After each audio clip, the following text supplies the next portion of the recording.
Welcome to our training for state and local education practitioners on beginning the new school year with student privacy and equity in mind. Our goal is to equip you to navigate privacy and equity issues that are emerging in person, remote, and hybrid learning. We will cover three topics. First, we will discuss why it's important to protect student privacy. Second, we'll talk about emerging in person privacy practices. Third, we'll discuss emerging technology based privacy practices. We will close with additional resources to support student privacy protection efforts. Before diving into details, it's important to understand what we mean by privacy. Let's take a look. Privacy is the idea that people should be able to control their information and that any entity authorized to use it does so in ways that respect individual autonomy and avoid doing harm to the affected people. In the case of education, we are talking about protecting the privacy rights of students and their families. As you might be aware, schools have legal obligations to protect the privacy of their students. The good news is that the rules have not changed. Every local education agency has navigated them before. But privacy protection is about more than legal compliance. Data and technology can powerfully shape education environments and learning outcomes in both helpful and harmful ways. Practitioners are ethically obligated to ensure that technology and data are used responsibly and not at the expense of student safety and well being. When responding to issues in person and remote learning, it is important to understand the risk you are trying to mitigate, especially because privacy and civil rights are often jeopardized in moments of crisis. As schools adapt to learning in a pandemic, it is critical that we protect students to the same degree that we would prior to the onset of the pandemic. Unfortunately, the COVID 19 pandemic has created unique challenges for education systems, exacerbating risks to student privacy, which can take many forms. The headlines below illustrate a few ways that students have been harmed through privacy breaches. To respond to these diverse challenges, privacy protection requires a thoughtful, multifaceted strategy centered on keeping students safe during this crisis. Schools have implemented a number of approaches to reopening in response to the pandemic, which may be grouped under three strategies.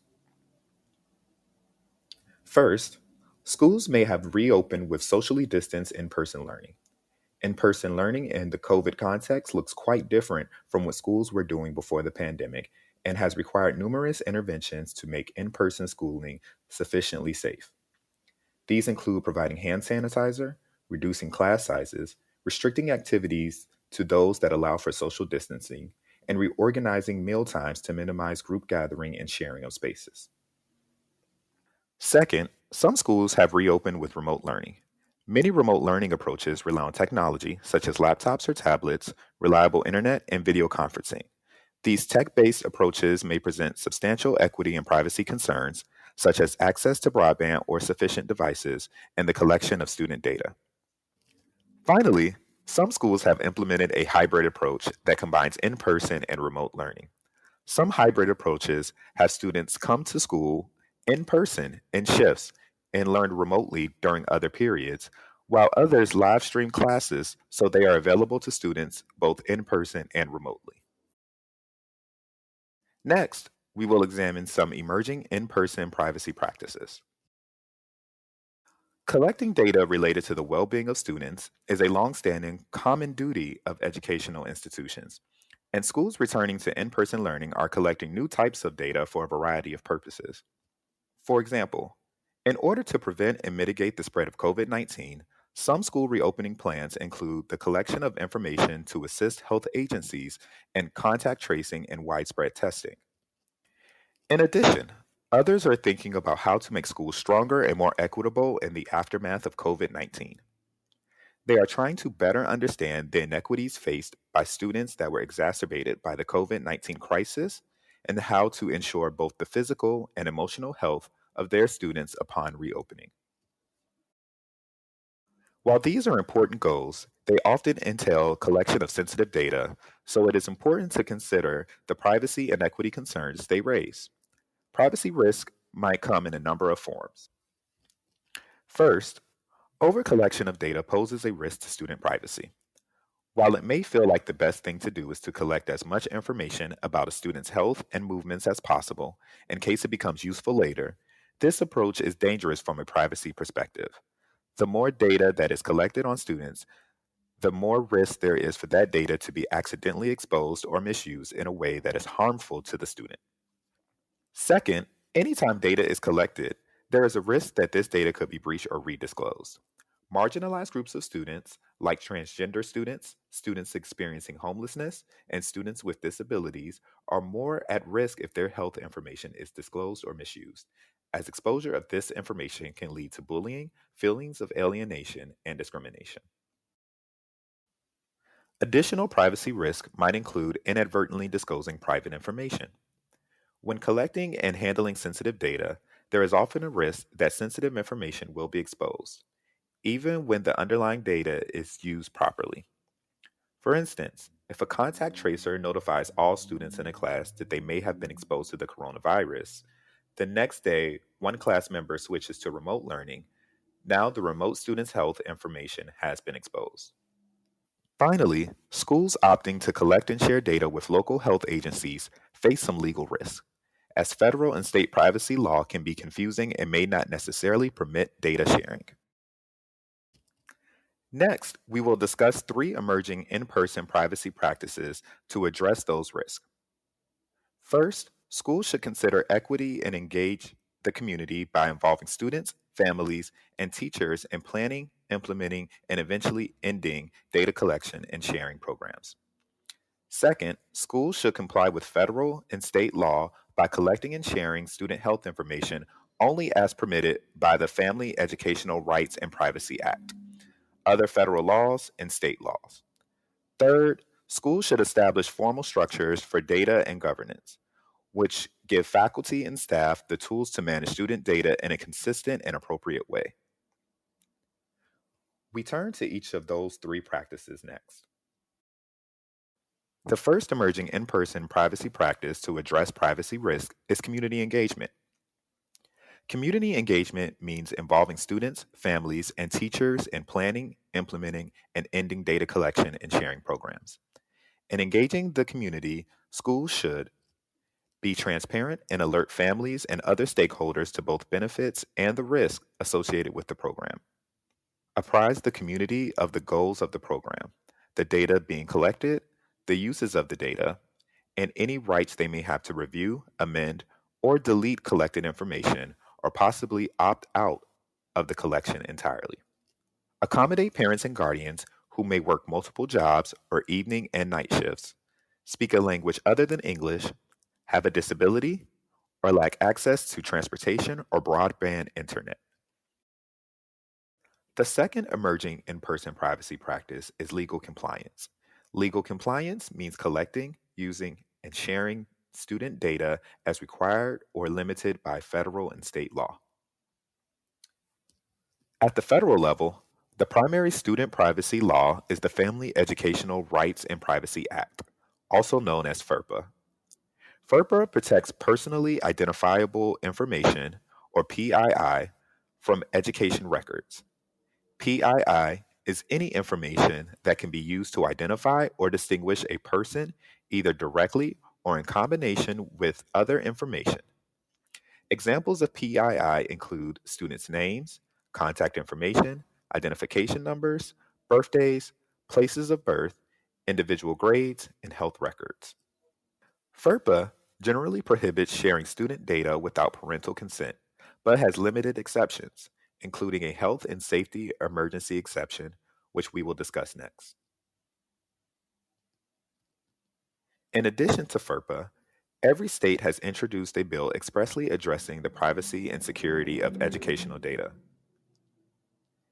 As state and local practitioners, you should understand the state specific privacy laws that apply to you. Because FERPA's restrictions apply primarily to disclosing or sharing personal information, it is important that schools understand their options for sharing student health information with health agency partners. We will explore three options. First, by sharing information as permitted by FERPA's Health and Safety Emergency Exception. Second, by partnering with independent health clinics, which do not receive funding from the U.S. Department of Education and are not subject to FERPA, to collect and maintain student and health data related to COVID 19. And third, by disclosing only de identified data which has had all PII removed.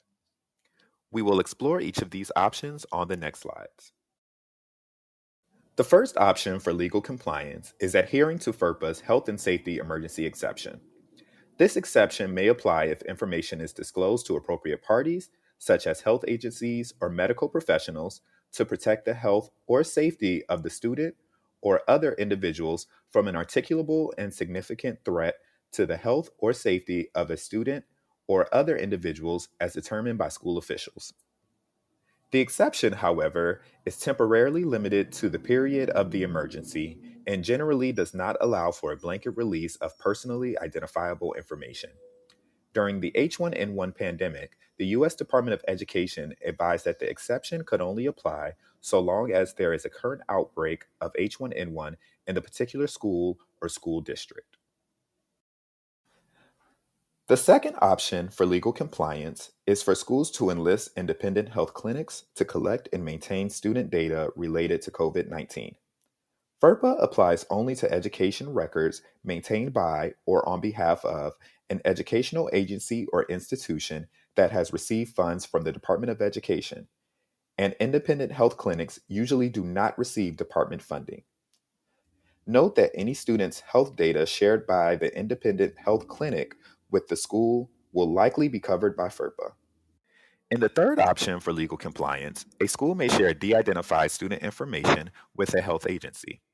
De identified data has had enough personally identifiable information removed or obscured so that the remaining information does not identify an individual, and there is no reasonable basis to believe that the information can be used to identify an individual. Techniques to de identify information include presenting it in aggregated form or redacting personal information. De identification, however, must avoid students being re identifiable, including because small groups appear in aggregated data or in light of other reasonably available information. We will provide resources on de identifying data at the end of this training module. Let's look at our third emerging in person privacy practice, data governance. Schools should develop robust data governance practices and policies, which means the school policies that, along with the training that accompanies them, give faculty and staff tools to manage student data in a consistent and appropriate way. There are a number of actions that should be incorporated into governance for COVID related data.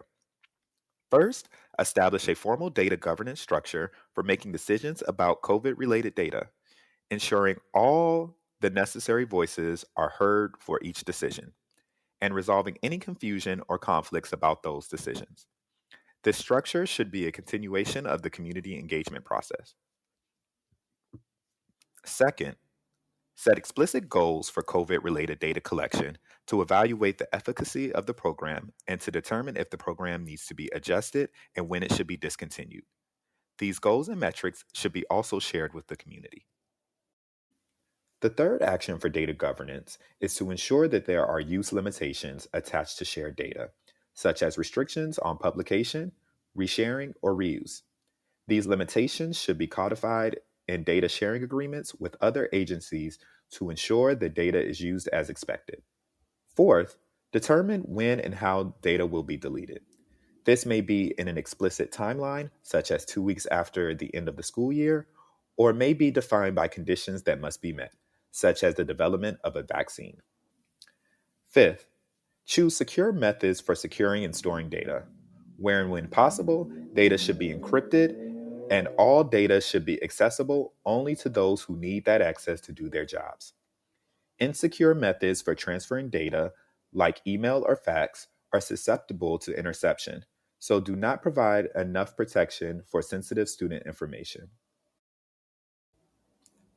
Sixth, develop data breach plans to ensure that they account for new COVID related data. There should be clear roles for school and for any other agency who may have access to the data, including plans to communicate with families so they know if they were affected and where to go for further assistance.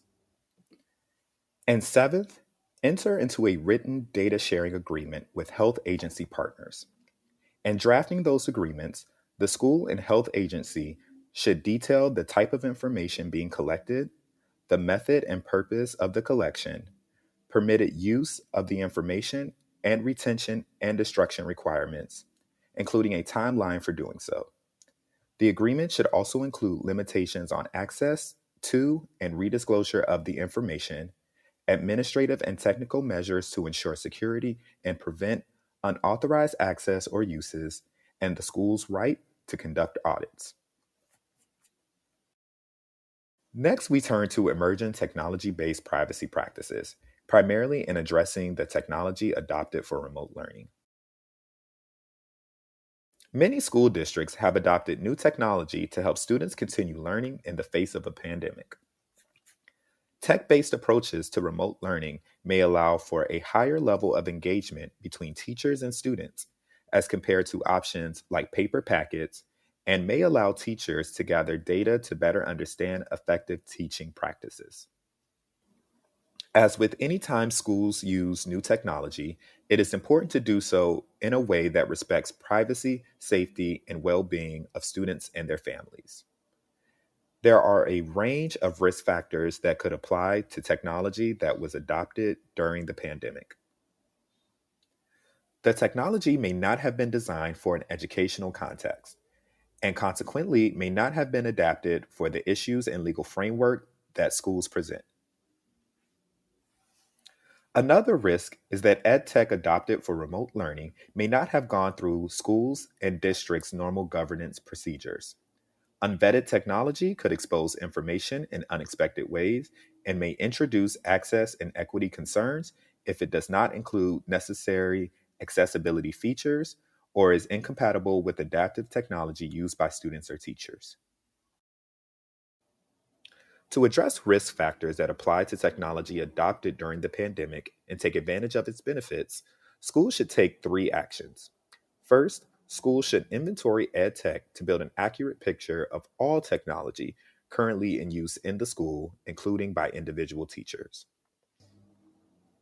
After inventorying systems, there are two approaches to managing new technology: incorporating it or responsibly decommissioning it. Schools can incorporate new technology by ensuring that it meets legal requirements, can adhere to internal governance policies, and is compatible with other technology used by the school. To decommission new technology the school does not wish to keep using, schools should download any information students will need in the future and take steps to ensure that that information is deleted from the retired system.